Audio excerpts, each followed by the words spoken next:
What's up, everybody? Thralls Metal here once again. I'm Necrotic. I'm Jammin. And we have an album review for you. Yes, we are in December, and we are still going over albums because there's still good albums to go over in December. Against, common sense, because this is generally the time where everything kind of just starts winding down. Most people are in year-end list mode. We still want to, hang on for, the next couple of weeks to see what else comes out. And we weren't going to miss this one because... we've covered this band before, and we bring them up in comparisons a lot. Yeah, that just wasn't going to happen. So we are going over the latest offering from Blood Red Throne, Siltskin, without the rumple. This comes out on the 5th of December on Soul Cellar Records. This band formed in 1998 in Norway. This is their 12th album overall. I have been into this band since, I think Come Death. I heard the song Deranged Assassin. I was like, holy shit, that is heavy. We've actually gone over their last two, both Imperial Congregation and Nonagon, which both were kind of different, or at least as different as a Blood Red Throne album gets from one another. We'll get into that a bit. But Nonagon was their first one to feature their new vocalist, Sindre Wolfne Johnson. I'm sorry. I probably screwed that up. And for those that don't know, and for those that aren't familiar with this band, I will just go ahead and say this is probably Norway's most well-known death metal band. Norway's more known for black metal. That's a big no shit.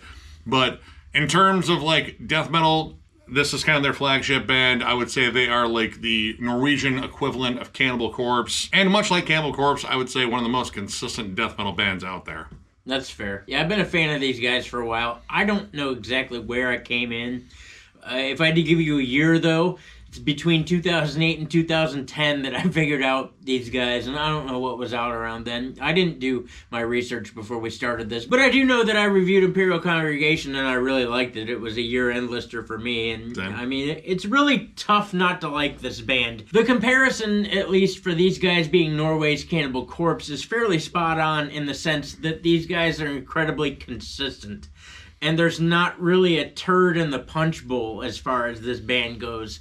And you always kind of know what you're going to get. And that's not a bad thing. Blood Red Throne is Blood Red Throne. And they don't sound any different from Blood Red Throne. And every single time, it's a goddamn riffy banger. And this is no slouch in that department. They're also at Maryland Death Fest next year. And I personally have never seen Blood Red Throne. Of course, this guy has, but... whatever, I'm not in competition anymore. I don't give a fuck. I'm going to see them for the first time, and I am incredibly stoked. They were supposed to be there last year and got held up because of, visa issues or some shit? That might have been it. I don't know. They're confirmed this year. In fact, I've talked to them on TikTok, and I hope that they play a majority of this record, and we're going to get into why. This album... all right, we already said they're grossly consistent. Yeah, this kind of checks off everything that I like about this band.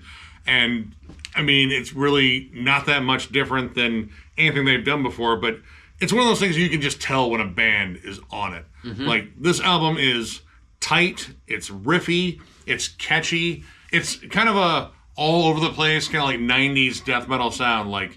You get stuff that is a little bit more on the brutal side, stuff that's kind of similar to Suffocation or Dying Fetus. You get flat-out old-school Floridian death metal, tons of that shit. Mm-hmm.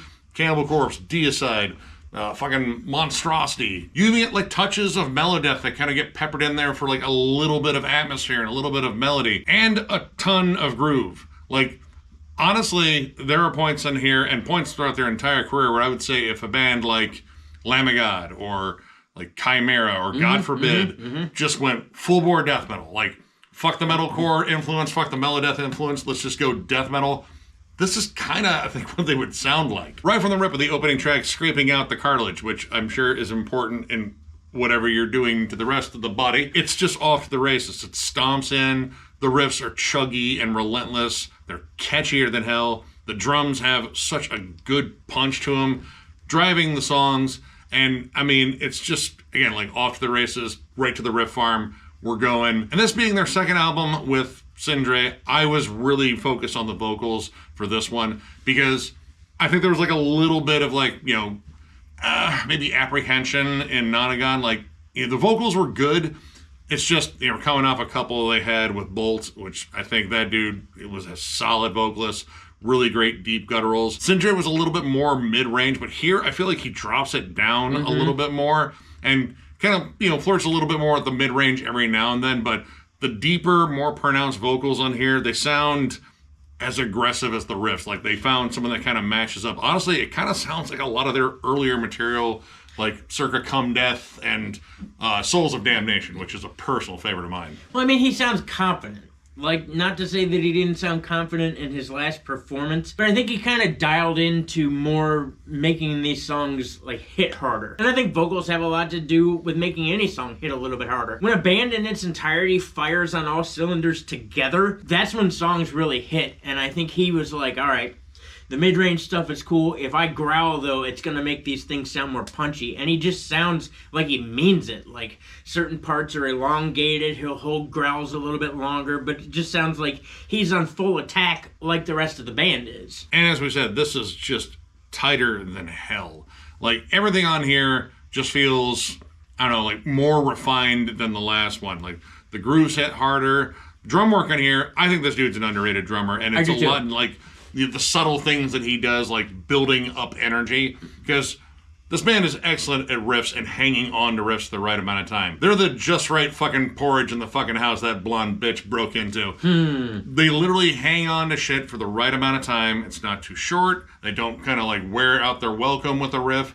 They know how to harmonize when they need to harmonize a little bit, throw in a lead when it needs to be there. But the thing that kind of ramps up the energy on here is the drums, because behind all the riffs that hang out, the drums will change around a little bit, like pick up the pace, change an accent, pepper in like a weird fucking like fill, or bring in like some stuttered kick grooves. There's like a lot of subtle things this guy does that really drives these songs. And he does them so fluidly too. It's like you don't even really notice what's going on until you're halfway into the groove and you're like, oh man. Oh, that was sick. And that goes for speed, too. Now, there are speedy moments on this record. Like, a lot of it I found to just be, like, mid-tempo, in-the-pocket grooves, which I have no problem with whatsoever. Halftime those bitches, too. I like going fast. I'm all about Ricky Bobby and going fast and a kilo Colombian Bam Bam underneath the car. But, man, I like mid-tempo grooves as well. But there are still some faster moments in this record. Anodyne Rust, which is a particularly favorite song, probably the most brutal that these guys I think have ever been. Like, there's some straight up suffocation moments in that song, and I love it. But that song is a great example of going from these really blasty, nasty parts to just halftime grooves, and so quickly that you don't even notice it. Or On These Bones, that song too, the sinister dissonance in the beginning of that song is fucking killer. But yeah, those songs are both great examples of going 100,000 miles an hour to groovy pocket in the blink of an eye. And the transitions, again, they're super smooth. Whether it's just like a quick arpeggio or like a cymbal grab. Like, there's not like a ton of like super complex, like jazzy fills or anything like that. It's, all very meat and potatoes, but when it hits, it hits. Like, when you get to these like dinner bell ride fucking halftime, yeah, he's already making the face. Yeah, it's a dinner bell for the mosh pit. Like, all right, you fucking chuckleheads, get in this pit and knock each other's teeth out. And we would oblige because, I mean, it speaks to the fucking reptile brain. Like, it's just, like, yeah, I can't not bang my head. I tried. I failed. Right, we can, and first of all, it's not us getting in the pit. We can bang our heads, but we're old. I will break. He will break. We will both break. We'll be in traction. None of us will ever make it home. Our cats will die. That'll be that. But we can headbang. And we should, because every riff on here beckons that. Like, it's just kind of tailor-made for that. And a big thing about it is momentum here. Like, in terms of, like, transitions from riff to riff, there's really not a lot of, like, quiet spots or just spots where, I don't know, it feels like a little bit clunkier or loses momentum. Momentum is probably like the biggest thing on here. At no point does this album stop its downhill run just kind of over you. It's riff after riff, but it doesn't come across as like riff salad because they're good about repeating like the hooky ones. They still have like chorus parts, but it still has its like a little bit more technical aspects to it. And all of it is just kind of getting you moving. And it's a good mix of riffs. Like, you get kind of like all across the riffy spectrum. Well, all right, like mostly in the 90s. We'll just go with that. Necroxylus or Necrolysis? I don't know. However the hell you say that made up word. That one starts off with, I mean, flat out Pantera riffs. Like, it's very Pantera. It's a slight southern tinge to it. There's some fun dive bombs. And then it just gets into just like flat out thrashy, like more brutal stuff. Like, it kicks off with that fun groove, and then just as you get settled into it, it takes off It stays brutal. It stays heavy. The whole back half of that is loaded with like just chromatic beatdown Jaws riffs. And then you have, well, the pair of V tracks, which were kind of fun. Vestigial Remnants and Vermicular Heritage, which I almost fucked up and wrote Vehicular Homicide. Anyway, but a good fucking death metal title anyway. But those two songs, I simply wrote Blood Thrower because it's got old school bolt thrower, just that double time mid-tempo chugathon where you find a riff that is melodic, but it's powerful. Like, it's not too like cheesy or, you know, over the top. It's just hooky, but it feels like it wants to fight you. I have to be honest, there's not a bad track on this record. Like, we were talking about that upstairs too, like, oh, well, Necrolysis and Anodyne Rust, those were awesome. So is Vestigial Remnants. So is Vermicular Heritage. Fuck. From track to track, it's simply just one of those albums where all the songs rule and they're all packed with badass riffs. And, like, it makes it kind of tough to review because you're like, well, this one song had this catchy moment with these badass riffs in it. So do the rest of them. But again, that speaks to Blood Red Throne. Yeah, every track in here hit hard. I mean, there's definitely some stuff in here that reminded me, again, of, like, older stuff.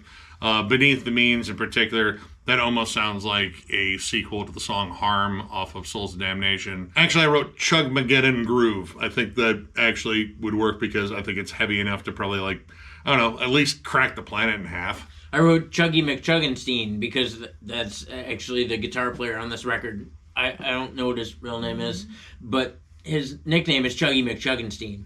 I looked it up. You know, nicknames are generally shorter than actual names. Right there. Okay. Take that. I also got to say the last track, Marrow of the Earth, I mean, it's a little bit different. Like, that's the first one when you get, like, some legit clean guitars on here.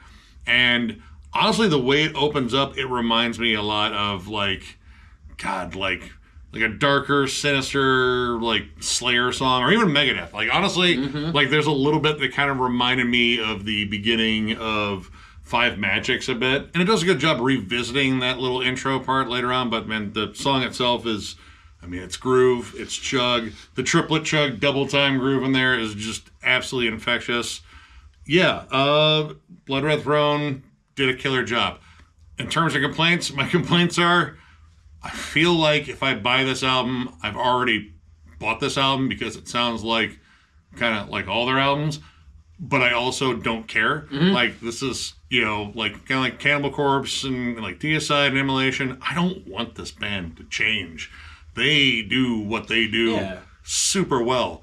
My other complaint is, why the fuck did this come out in December? I already got my fucking year-end list pretty much ready. This should have been a January release, and I would have fucking held on to it till the end of the year, and possibly we could have had a chance on, you know, next year's list, maybe. I don't know. There's a lot of year between there.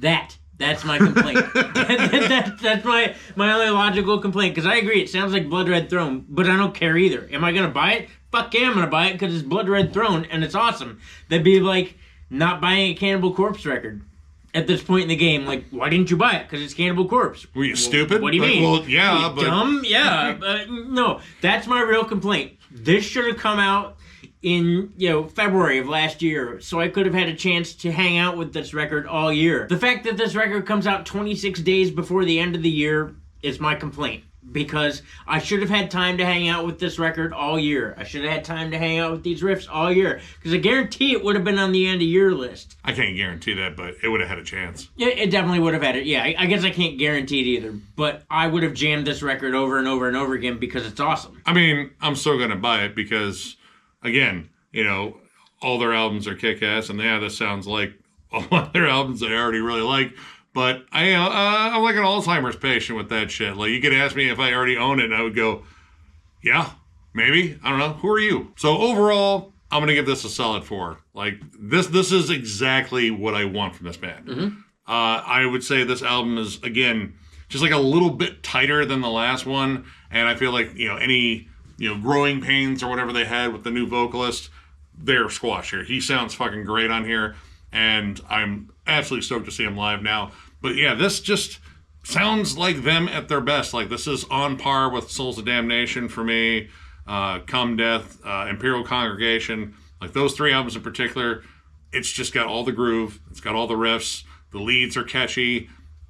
yeah, it just kind of does everything right. It's not super flashy about it, but at the same time, like, it stays energetic. It stays fun the entire time. Like, this was just a blast to jam. And, you know, when this band's on it, I mean, they're fucking on it. Like, unmatched as far as, like, just, like, chuggy, fucking riffy energy. Like, this band is just fucking on it. If you're a big fan of, like, literally all the bands we have brought up, or you're just a longtime Blood Red Throne fan, check this album out. Honestly, I think this is possibly up there with one of their best. I don't know. Like, it's feeling like it could be.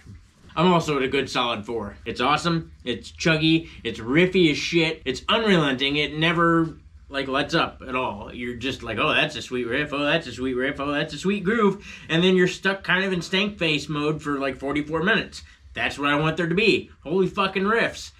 I'm not going to spend a whole bunch of time talking because I'm not going to say anything different because it's Blood Red Throne. It's a good Blood Red Throne album. If you want a good Blood Red Throne album, buy this one. Buy all their other shit because it's Blood Red Throne. But yeah, if you're a fan of any of the bands we've mentioned or have been a longtime fan of this band, check this out. In the end, this is yet another absolute banger from this band, so check it out.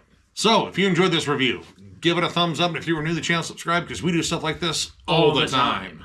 We also have memberships. They're only 99 cents. Our lone perk is doing a members-only live stream, which we just did one. And we will probably do one, I don't know, like maybe after the new year, because we do want to do like a New Year's stream, and we want to keep that open to everyone. But we will let you guys know when we figure out a time for that. Either way, membership's the main way to support the channel. If you'd like to join up, there's a join button down there, which you should just fucking hit about as hard as like all these fucking riffs do. Actually, no, you'll break whatever you're hitting because it's that heavy. Unless you're a pussy and can't hit. Then actually that's pretty beneficial for whatever you're watching this on. Nonetheless, if you don't decide to hit that button, it's cool. We do tons of non-members only stuff. Non-members only live streams, which are just as dumb as the members only live streams. Album reviews, discography rankings, collection updates, tons of discussion forums.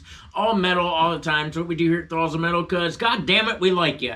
Thank you for being a part of this channel. There's no way we could do this without you. I mean, pretty much without you guys, we would just be two assholes sitting in a basement talking about music, which we were gonna do anyway, but it'd be a lot less fun than it is now. And that's, once again, in partisan to you guys. Appreciate it. Thank you. Yeah, you guys absolutely rule. Tons of content coming your way. So one more big thank you. Thank you. And we will catch you later.